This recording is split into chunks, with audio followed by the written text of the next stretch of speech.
ಇನ್ನು ಮುಂದೆ ನಿಮ್ಮ ನೆಚ್ಚಿನ ಧಾರಾವಾಹಿಗಳ ಫುಲ್ ಎಪಿಸೋಡ್ಗಳು ಸನ್ ನೆಕ್ಸ್ಟ್ ಆಪ್ನಲ್ಲಿ ಮಾತ್ರ. ಸರ್, ಏನು ಯೋಚನೆ ಮಾಡ್ತಿದ್ದೀರಾ? ಏನಿಲ್ಲ, ನನ್ನ ಪ್ರಾಜೆಕ್ಟ್ಗೆ ಇನ್ನೊಬ್ಬ ವ್ಯಕ್ತಿ ಬೇಕೋ ಬೇಡವೋ ಅಂತ ಯೋಚನೆ ಮಾಡ್ತಾ ಇದ್ದೀನಿ. ನಾನು ಥಿಂಕ್ ಮಾಡಿ ಹೇಳ್ತೀನಿ. ಅದು okay sir, no problem, take your own time. ಆದರೆ ನನ್ನನ್ನು ನಿಮ್ಮ ಜೊತೆ ಸೇರಿಸ್ಕೊಳ್ಳಿ. ನಾನು ಪ್ರತಿಯೊಂದನ್ನು ಸೂಕ್ಷ್ಮವಾಗಿ ಅಬ್ಸರ್ವ್ ಮಾಡಿ ಅದ್ರ ಮೇಲೆ ವರ್ಕ್ ಮಾಡ್ತೀನಿ. ಎಸ್ ಸರ್, ಬರ್ತೀನಿ.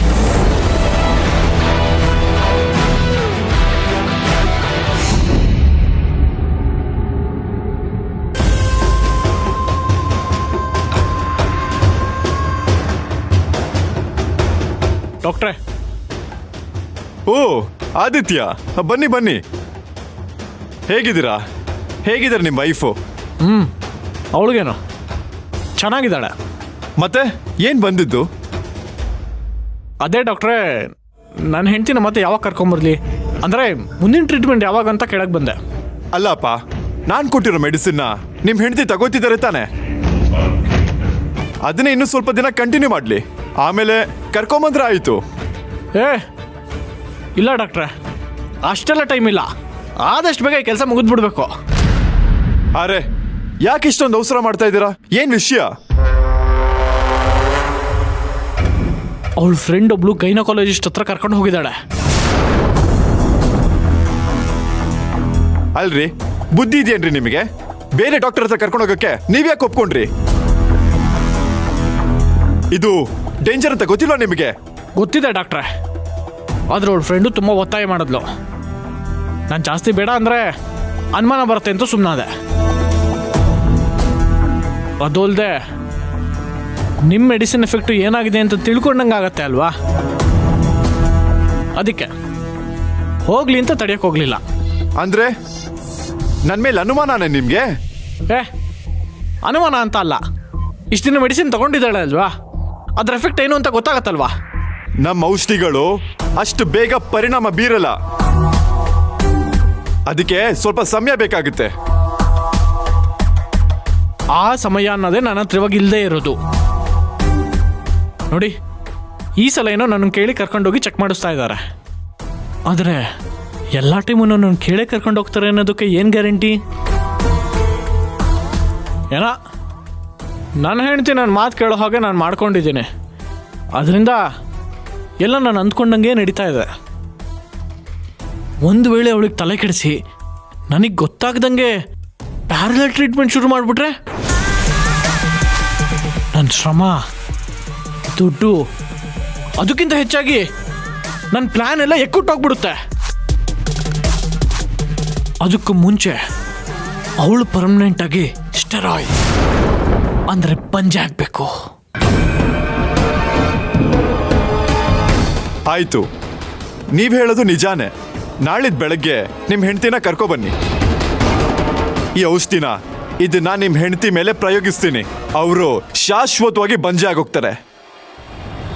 ಹೌದಾ? ಆದರೆ ಡಾಕ್ಟ್ರೇ, ಆಮೇಲೆ ಬೇರೆ ಏನಾದ್ರು ಟ್ರೀಟ್ಮೆಂಟ್ ಕೊಟ್ಟು ಅದನ್ನು ಸರಿ ಮಾಡೋಕ್ಕಾಗತ್ತಾ? ಒಂದು ಸಲ ಈ ಔಷಧಿ ಪ್ರಯೋಗ ಆಯಿತು ಅಂದ್ರೆ ಜಗತ್ತಲ್ಲಿ ಯಾವ ಡಾಕ್ಟರ್ ಕೂಡ ಏನು ಮಾಡೋಕ್ಕಾಗಲ್ಲ.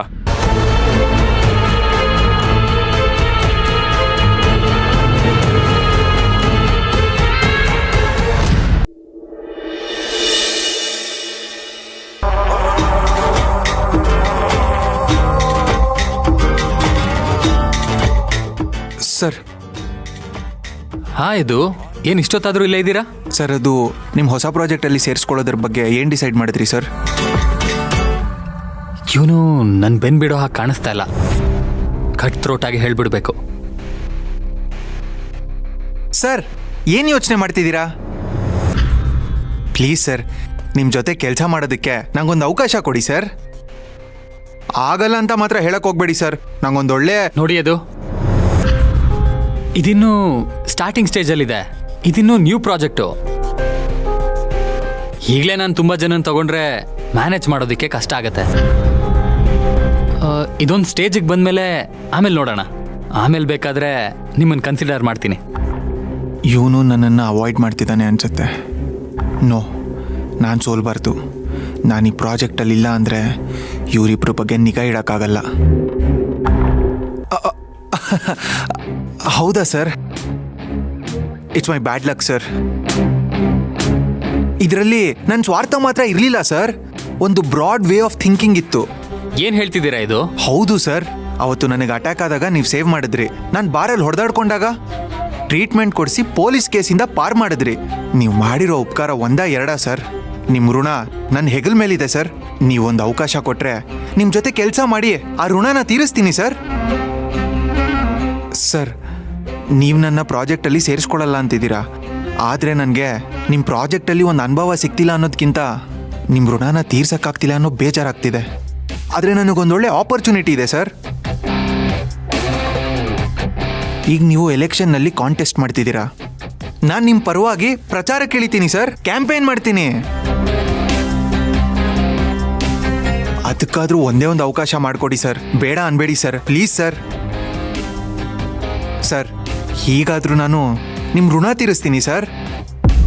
ಓಕೆ ಇದು relax. I can understand your feelings. ನಾನಿನ್ನೂ ಎಲೆಕ್ಷನ್ಗೆ ನಿಲ್ಲಕ್ಕೆ ಅಂತ ಡಿಸೈಡ್ ಮಾಡಿಲ್ಲ. ಡಿಸೈಡ್ ಮಾಡಿದ್ರೆ ಖಂಡಿತ ನೀವು ಜಾಯ್ನ್ ಆಗ್ಬೋದು, ನಾನು ನಿಮ್ಗೆ ತಿಳಿಸ್ತೀನಿ. ಸರ್, ನೀವು ಆ ಪ್ಲೇಸ್ಗೆ ಪಕ್ಕಾ ಸೂಟ್ ಆಗ್ತೀರಾ ಸರ್? ನಿಮ್ಮಲ್ಲಿ ಆ ಲೀಡರ್ಶಿಪ್ ಕ್ವಾಲಿಟೀಸ್ ಇದೆ. All the best sir. Thank you. ಅದು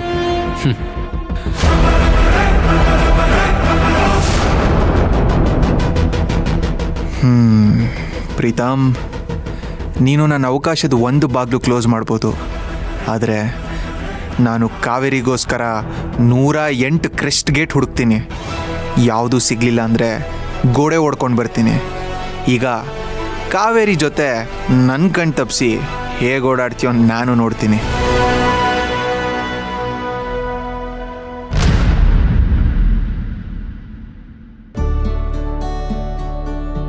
ಡಾಕ್ಟರ್? ಓಹ್ ಸರಸ್ವತಿ, ಬನ್ನಿ ಬನ್ನಿ, ಕೂತ್ಕೊಳ್ಳಿ. ಡಾಕ್ಟರ್, ನಾನ್ ನಿಮ್ಗೆ ಹೇಳಿದ್ನಲ್ಲ, ಪೂರ್ಣಿ ಅಂತ, ಇವ್ರೆ. ಹೌದಾ? ಪೂರ್ಣಿಮಾ, ನಿಮ್ಮ ಹಳೆ ರಿಪೋರ್ಟ್ಸ್ ಇದ್ರೆ ಕೊಡಿ. ನನ್ನ ಹತ್ರ ರಿಪೋರ್ಟ್ಸ್ ಇಲ್ಲ ಡಾಕ್ಟರ್, ಆದ್ರೆ ಲಾಸ್ಟ್ ಟೈಮ್ ಟೆಸ್ಟ್ ಮಾಡಿಸಿದಾಗ ಎಲ್ಲ ನಾರ್ಮಲ್ ಇದೆ ಅಂತ ಹೇಳಿದ್ರು. ಹೌದಾ? ಸರಿ ಬನ್ನಿ, ಈಗ ಟೆಸ್ಟ್ ಮಾಡೋಣ. ಹೋಗು.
ಸರ್ಸು, ಎಲ್ಲ ನಾರ್ಮಲ್ ಆಗಿದೆ. She is perfectly normal.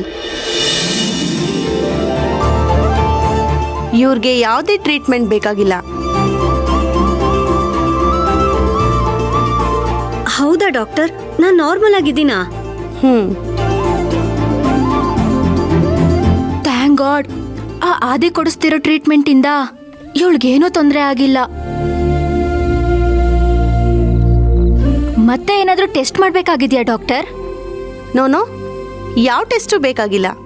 ಇವ್ರು ಒಂದಲ್ಲ 10 ಮಕ್ಕಳು ಬೇಕಾದರೂ ಹೆರ್ಬೋದು.